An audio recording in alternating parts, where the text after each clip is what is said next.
Hello everyone, we are going to make a brisket this morning, and what we're going to need is obviously the brisket itself. You're going to have to prep the brisket by taking some of the fat off of it. You want about a 1/4 inch layer of fat there. And for the ingredients, you're going to want some kosher salt, some garlic powder, some black pepper, some Dijon mustard, and liquid smoke. And what you're going to do is you're going to add a 1/4 cup of salt,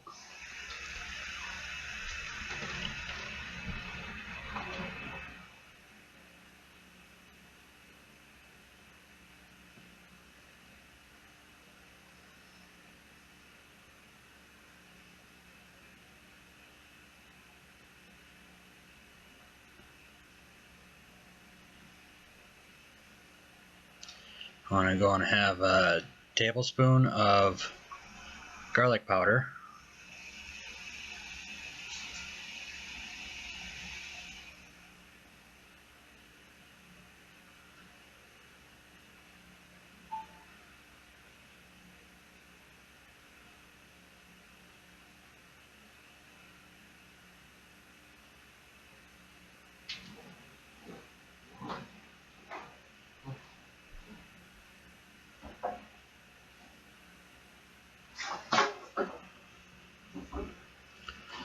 and you're going to want, most recipes call for 3 tablespoons of black pepper. We are only using 2 since Lacey's not a big spice person.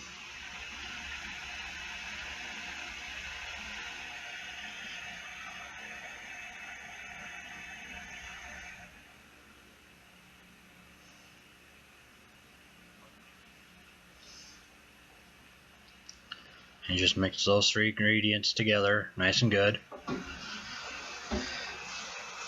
and this forms your rub.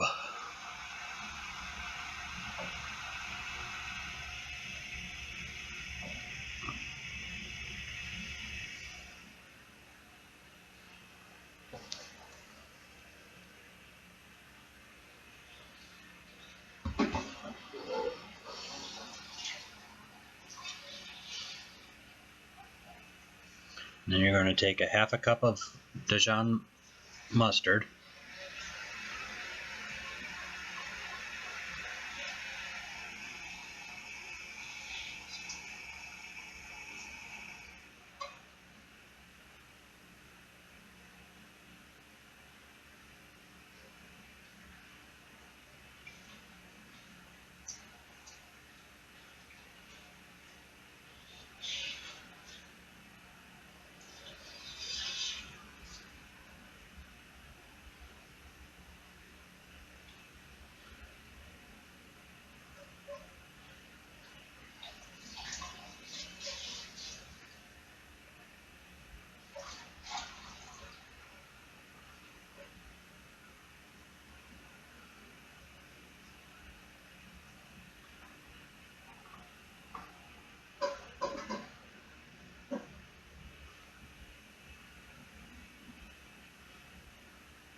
and you're going to want 2 tablespoons of liquid smoke to mix in with the mustard.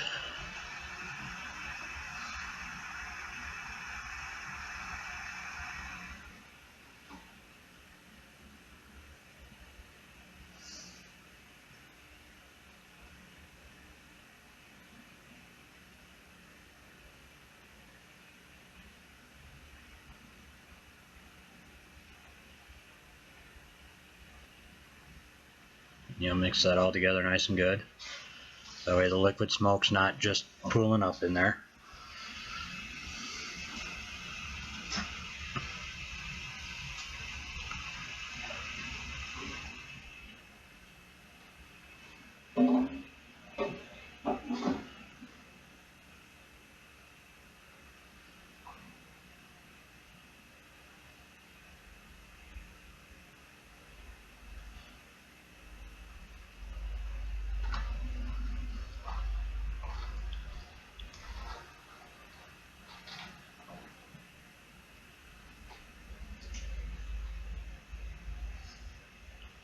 You'll take your meat, put it on your cooking rack.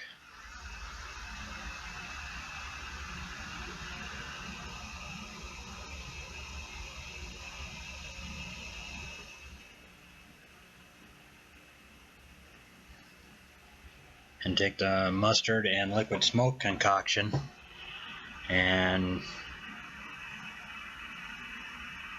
basically we use a little flavor brush thing and just paint it all over the meat.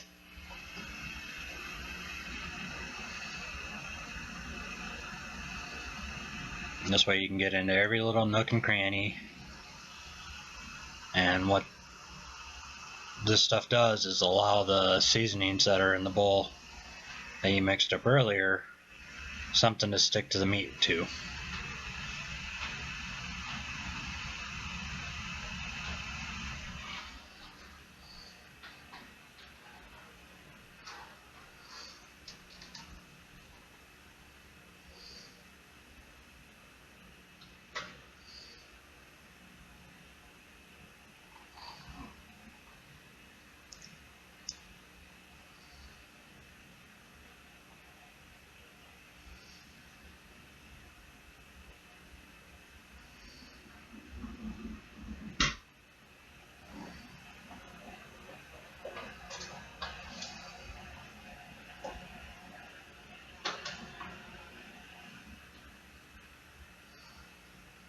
Make sure you do both sides and all four sides, or all the sides.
And once you get everything all covered up, add the dry ingredients over it and kind of rub it into the meat a little bit.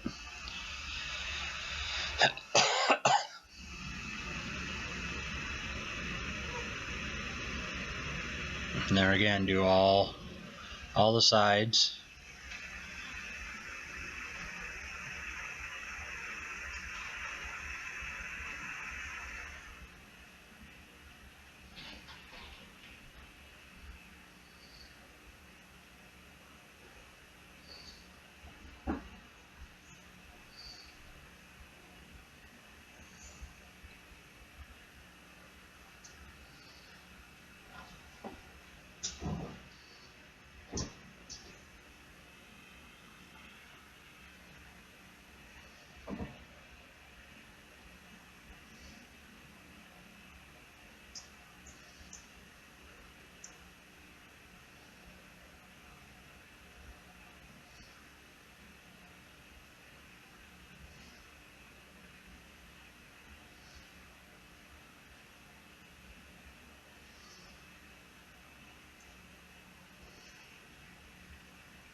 Once that is done, you can wrap it up and put it back in the fridge and let it sit for overnight.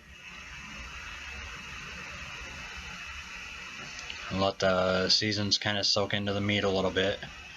But just wrap her up nice and good. Since it's already in the baking pan, it'll make it easier for next morning when you put it in the oven.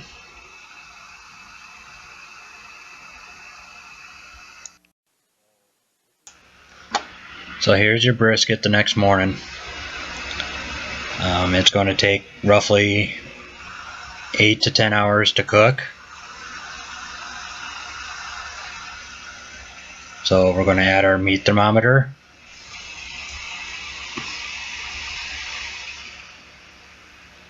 And stick it into the thickest portion of the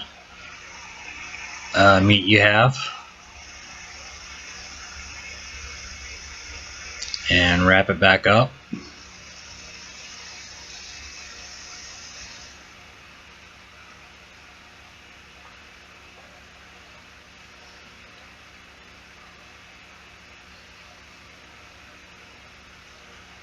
And what you're going to do is you're going to set the oven, preheat the oven to 300 degrees.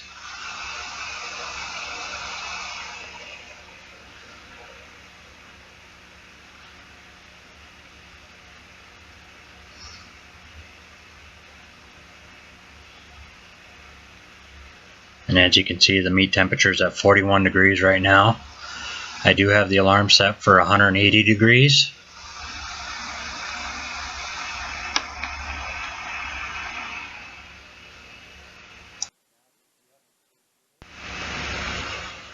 So once the oven's preheated,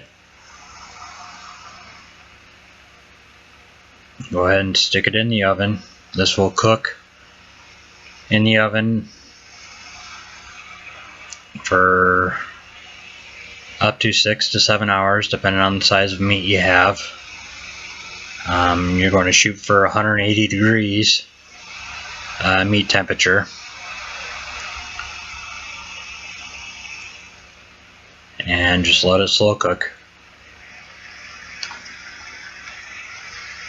I am setting a timer on there for 6 hours.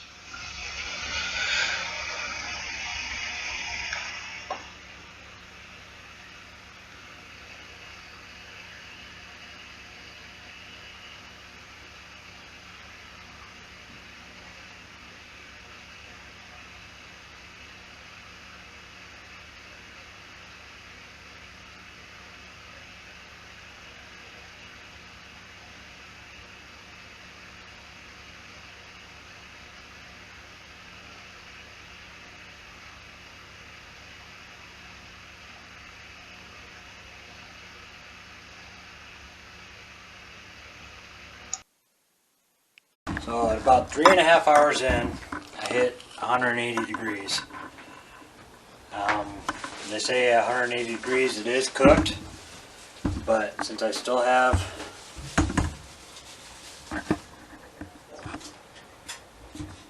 two hours and 19 minutes left to go, I'm going to continue to leave it cooking. And I just turned down the heat from 300 down to 200 just to keep it at the 180. And from this point on, it'll just basically slow cook and tenderize at 180 degrees. In about 2 hours, I will be removing it so I can pull the wrapping off of it, and I will cook it at another hour to 2 hours with the tin foil off to give you that nice crust. So we've hit our 6 hour mark. Now I'm going to pull her out.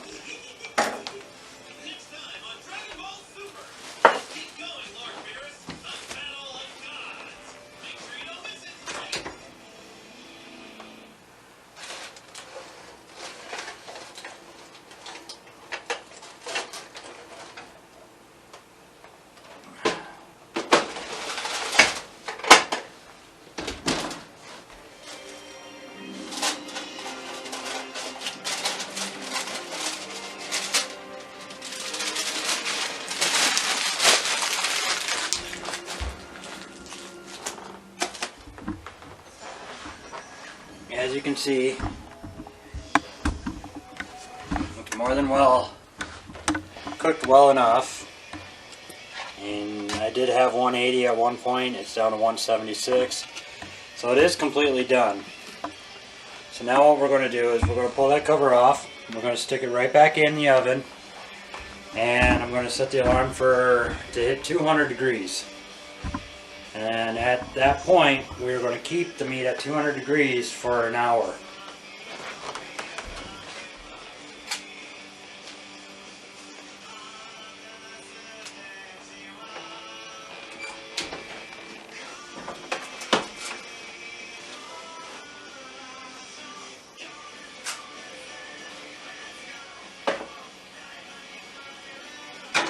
And what this does is it hardens the outside, the seasonings.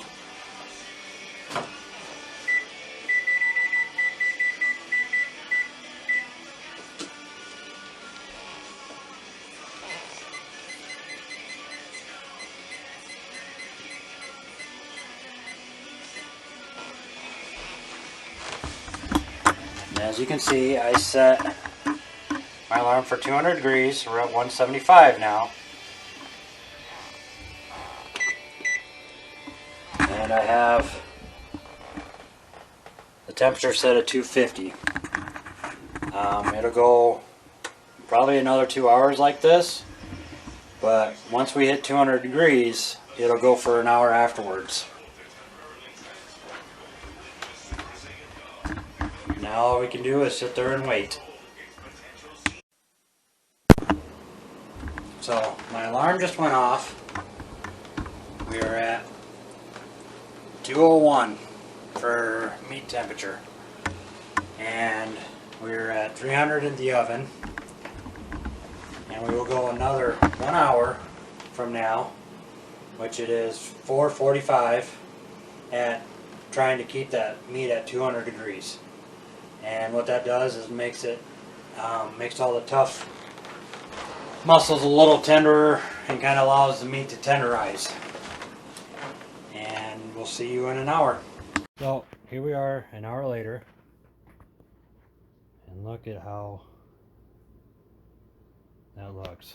Now they say you can do pick it up and do a spring test.